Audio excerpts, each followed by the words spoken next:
Good morning. This is Kynan Thistlethwaite with the LaRouche organization with your daily update for August 4th, 2023, stepping in for Harley Schlanger.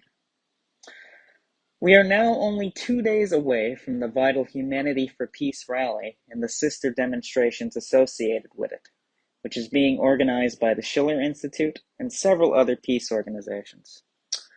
The rally will take place on August 6th, the 78th anniversary of the unnecessary and genocidal nuclear bombing of Hiroshima, Japan by the United States. This will be a reminder to all people in all nations that a nuclear war should never be fought and can never be won, that it is the final and biggest crime against humanity, and instead of taking arms against each other, as in the tragic proxy war which is being waged by the United States and Britain against Russia, for which Ukraine is the current battlefield, we should instead mobilize our resources to create a durable security and development architecture, defined by such goals as ending poverty, recognizing the sovereignty in each of every nation, and ultimately replacing geopolitics and endless conflict with mutual understanding and cooperation. There have been many important actions taken throughout the week by organizers of the International LaRouche movement and other organizations to promote the rally. One of the rally's speakers, Jose Vega, a well-known troublemaker and intervener to you all, I'm sure, was on the Jimmy Dore show this Wednesday. Throughout his appearance, he spoke about the important interventions that have taken place against key individual figures involved in the expansion of global NATO's warfare operations throughout the globe.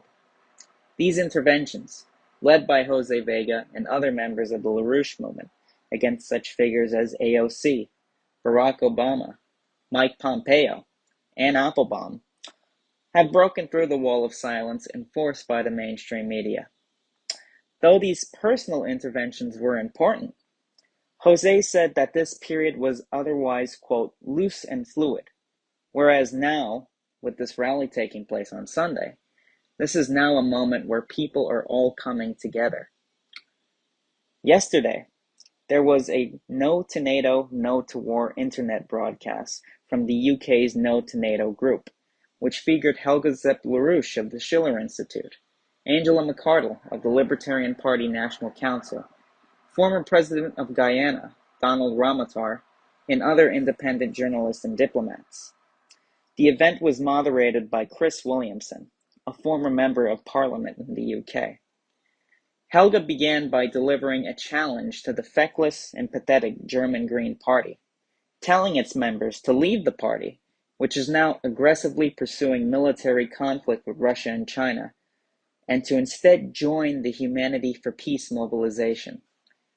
She gave an extensive overview of the current so-called Ukraine conflict, which actually represents the end of an entire financial system based on speculation and looting, of 500 to 600 years of colonialism, and that this is ultimately being replaced by the Global South and others by a system of economic development and multilateral institutions, such as the BRICS, the Shanghai Cooperation Organization, the African Union, and others. If Europe expects to get out of this crisis unscathed, and that goes for the US as well, there must be a direct policy of cooperation with the Global South on these efforts. Many other guests on the program emphasized the need to get out on the streets and attend the UN rally on Sunday, with a sister NATO rally in London at Whitehall, beginning at 1 p.m. London time. Among other developments, Scott Ritter, a former UN arms inspector and an upcoming speaker for the August 6th rally, wrote a very important article this week titled "The Executioner's Lament," posted on Consortium News just a couple of days ago.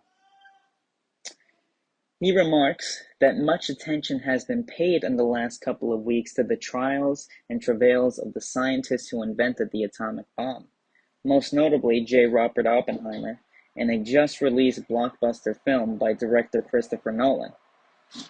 But despite that, little attention has actually been paid to the men called upon to drop these bombs in times of war. Such men, as Paul Tibbets and Charles Sweeney, the pilots of the B-29 bombers used in the Hiroshima and Nagasaki attacks 78 years ago, operate on the logic that they are merely doing as they're told by their military brass, that they have no other choice, that the decision might be upsetting, but ultimately they have to do it as part of their duty. Proving them wrong will be impossible, Reddit writes, and that, quote, the onus, therefore, is on the average citizen to get involved in processes that separate the tools of our collective demise, nuclear weapons, from those who will be called upon to use them. Meaningful nuclear disarmament is the only hope humankind has for its continued survival. Ritter then states that there is no better place to begin this dialogue on the survival of humanity than at the upcoming August 6th demonstration in front of the UN. Now shifting to some other notable events this week. There was a meeting held yesterday by the United States as rotating president of the UN Security Council on the topic of, quote, famine and conflict-induced global food insecurity. Secretary of State Antony Blinken, a well-noted humanitarian peacemaker, of course, as everyone knows, opened the proceedings and charged authoritarian Russia as the cause for world hunger today. How deluded do you actually have to be to believe in this? With more than 25 nations present, there was at least some truth in the session. The Chinese ambassador to the UN said that the world food situation was much more complex and called for a, quote, more fair and international trade order, with cause for the food situation placed on the monopoly merchants and multinational food cartels who actually control production and choose speculation of the few over tending to the needs of the many.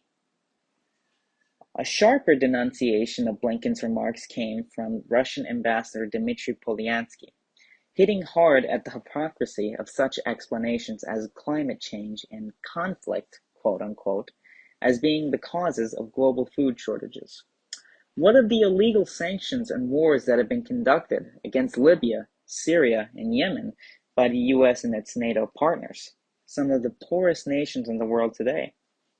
What of the $9 billion that was illegally seized by the US from the Central Bank of Afghanistan, where now over 90% of people are starving? The more recent cut, noted by Polyansky, came in the form of unilateral sanctions by the EU against Niger, amidst the recent coup in that nation. Polyansky also noted that the July 2022 Black Sea Grain Initiative was not honored by nations of the West, with more than 262,000 tons of Russian fertilizer not being shipped to countries in need. Substantial amounts of grain and other food supplies were overwhelmingly shipped to the West when the initiative was still alive, but barely any went to the nations of the global South. There have been more and more escalations throughout the week by Ukraine, with attempted drone strikes being reported by the Russian Ministry of Defense on the Kaluga region, between Bryansk and the Moscow region. There were 6 drones reportedly destroyed by Russian air defenses, but with no casualties or damage. Ukraine has launched other attacks on the Black Sea, using sea surface drones in recent incidents in the past few days. In its update for Wednesday, the Defense Ministry reported the second attack in as many days on Russian vessels operating in the southwestern region of the Black Sea. The Ukrainian drone was destroyed by gunfire. Such escalations point to the lunacy and derangement of officials in the Biden administration and State Department, where no caution has been shown and no attempts at de-escalation in the region. We cannot trust our so-called leadership to deal with this crisis in a reasonable way. There should be no surprise by anybody of future escalations and moves towards nuclear war by this decrepit, immoral leadership in the transatlantic. This is why the rally on August 6th is so urgent. There is still time to organize your friends, deploy at street corners in your neighborhood, and intervene in well-known podcasts and talk shows throughout the web to inform people about this rally. If you believe that there is no hope for the world, that focusing on your own personal family life is an alternative to taking action on behalf of humanity, then get it through your head that there will be no pleasure, no enjoyment, no families to love or cherish if there is not a concerted action by humanity to create a durable security and development architecture, as Helga LaRouche has called for, instead of the current rules-based order of thermonuclear war, famine, death, and pestilence. Join us this weekend, August 6th, for the International Humanity for Peace demonstrations. You can find out more in the link in the description below. Thanks for tuning in. This has been Kind and Thistlethwaite with your daily update for August 4th, 2023. Hello, thanks for watching. Be sure to like, subscribe, and hit the notification bell so you don't miss any of our videos. Support our independence to produce videos like these.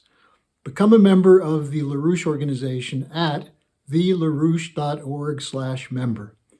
By becoming a member for $25 or more, you'll get special access to the EIR Alert Daily Briefing and Weekly Magazine, which is what I read to stay on top of things.